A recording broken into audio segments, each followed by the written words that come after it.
Hi Chelsea fans, Chels Daft here, back with another video on my channel, and I have to be honest with you, this is probably going to be a little bit different to what's normal because I'm just going to tell you what's coming into my head. As I'm thinking about this game, Atletico Madrid versus Chelsea, I'm going to brain dump in this video, so there could be all sorts. At the moment, I'm fearing the game. I've got to be honest with you, I think we could get slaughtered tomorrow. Hopefully not, but I'm worried about the way they play. Their formation of three-man defence, one holding midfielder, four midfielders and two up front. 6 players focused on getting forward and causing all sorts of problems. It could be a potential nightmare, but it also could go the other way and we could put in a great performance. It's going to be a big ask and a big test, a real test for this Chelsea squad under Thomas Tuchel after a game against Southampton where we just did not create enough chances with that killer pass. Champions League football, you need to create chances and you need to take the chances that you get because of the standard, and it could be the difference between going through to the next round or going out. Let's get into this.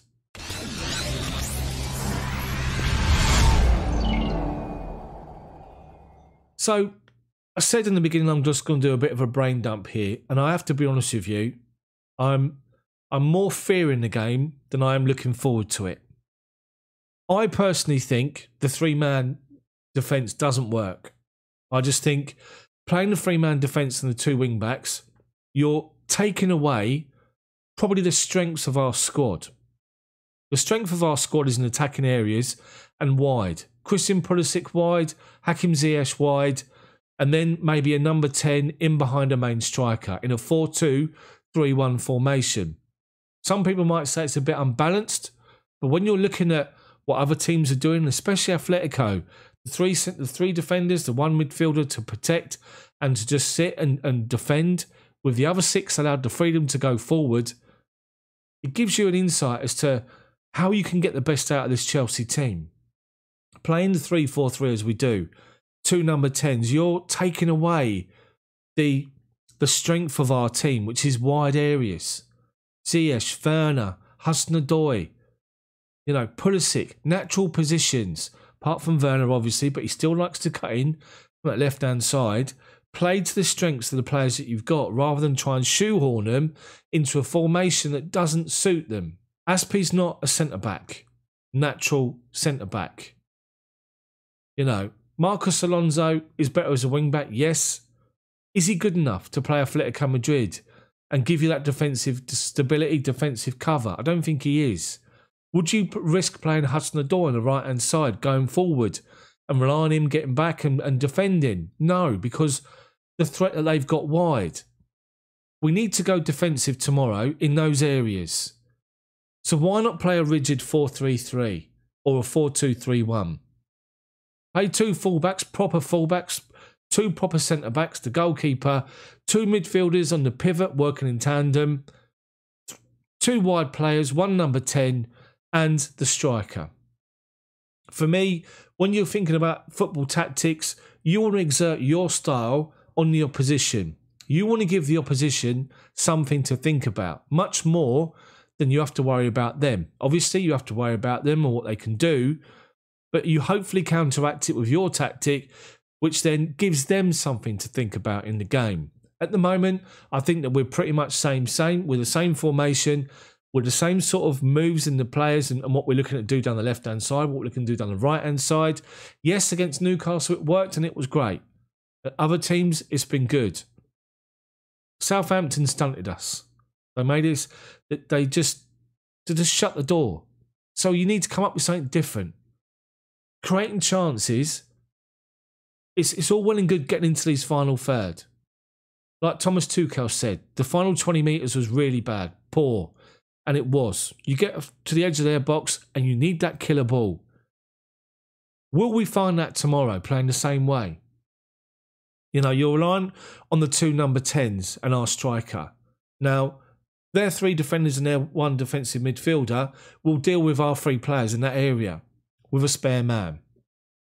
So then you're looking at their midfield 4 going up against our midfield 4. And then they've still got 2 players up front up against our 3-man defence. Luis Suarez plus 1 other up front, whether it's Felix or Correa, is going to be a complete nightmare to try and deal with. We all know what Luis Suarez can do. It's clear that Atletico Madrid want to impose themselves with their formation on you. Why can't we go and do the same thing? If we play 3-4-3 tomorrow, then God help us, as far as I'm concerned, because I think they're just going to shut the door and we're going to be focusing much more defensively than trying to get forward. You're going to nullify the width with the wing-backs because they're always going to be tracking back, trying to help out the back three, where they have these 6 players push forward.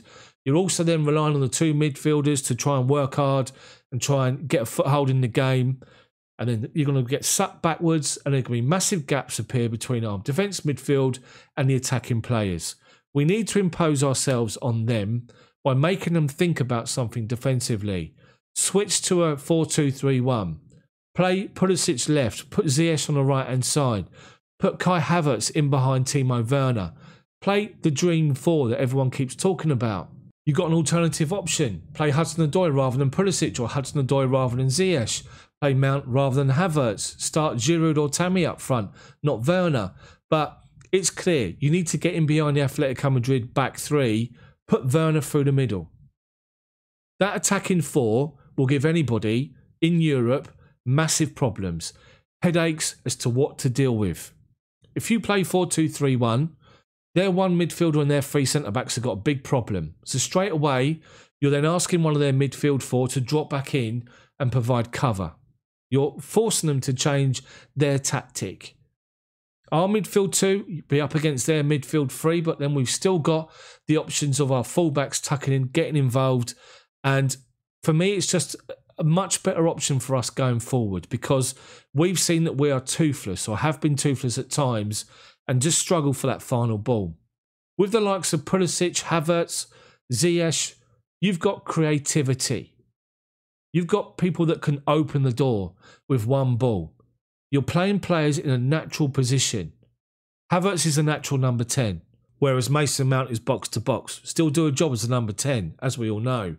Pulisic is a natural wide player. Play him there. Hakim Ziyech, where does he want to play? Why do we buy him? Because he's a great option on the wing, putting those balls inside or just stepping inside off the wing and playing those passes, scoring the goals as he does. And Werner, up front, pace to burn. Use it.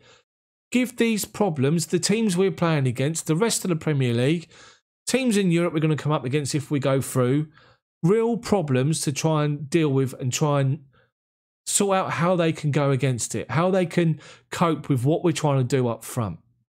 Because at the minute, we're sort of trying to put square pegs in round holes for me. I like Tuchel. I'm impressed with his press conferences, the way he talks, and his open attitude. But I'm reading and hearing that before he came to Chelsea, he had a series of different tactics that he utilised at PSG and at Dortmund for different occasions. He's not had a lot of time to work with the players, obviously, but you still think, how can I get the best out of my squad? Let's play a formation that suits the players. And that's got to be the way forward. For me, anyway. But I don't think it's going to happen. I think we're going to start off 3-4-3 and then, God help us, touch wood, if we start to lose the game 1 or 2, he'll then be forced into that change. So I think for me, the formation is going to be the same. I think it's still going to be 3-4-3. And I mean, what I would try to do with that 3-4-3 formation is make a couple of changes. Like I said, go defensive out wide. Start Chilwell. Start Reece James. The back 3 will be the same. Rudiger, Christensen, Aspi, Mendy in goal. Midfield 2, you've got to go Kovacic, Conte because of their energy in the midfield, getting up and down. 2 number 10s for me, I will go Pulisic in with Mason Mount. Pulisic's skill and pace to go up against them. Hakim Ziyech is easy to play against as a number 10 when his back's to goal and he receives the ball with his back to goal because someone's up against him, marking him tight. He hasn't got the pace to burn to get away from people. Pulisic has. Mount, hard graft as always. He's been one of our best players so far under Tuchel. He will start. He should start next to Pulisic as the number 10 in behind Timo Werner. That's what I think should happen. I don't think it will, but It's a game. This is knockout football now. This is Champions League. If we've got aspirations from getting through to the latter stages, we've got to turn up tomorrow, and we can't afford another Southampton. I sincerely hope we adjust our formation because we're becoming predictable. Same formation every game. Trying to make the little link-ups out wide is now easy to defend against, and we just need something different. I sincerely hope we do get something different, and I sincerely hope we get a performance. If we come away with a goal and a positive result, a draw would be fantastic. To win would be unbelievable. We just need to go out there and try and be as defensively solid as possible, but with a threat up front. And that's where maybe 4-3-3 even could be an option. But I would stick with the 4-2-3-1 if it was me. That's what I would do. Play that 4 up front to give them a real problem, but it's not going to happen. So let's hope that Chelsea deliver the right performance. Let's hope we get a good result. They've had a bad result the weekend. Let's take advantage of it. Let's get behind the players, the manager, the team, and just let's see what happens. I sincerely hope we start playing players in their natural positions, because we can cause anyone in the world problems. With the players that we've got, potentially, that's what we can do. If you enjoyed this video, drop a like on it for me, subscribe to the channel, but make sure you hit the bell for notifications so you don't miss when my videos come out. Thank you for watching. See you tomorrow.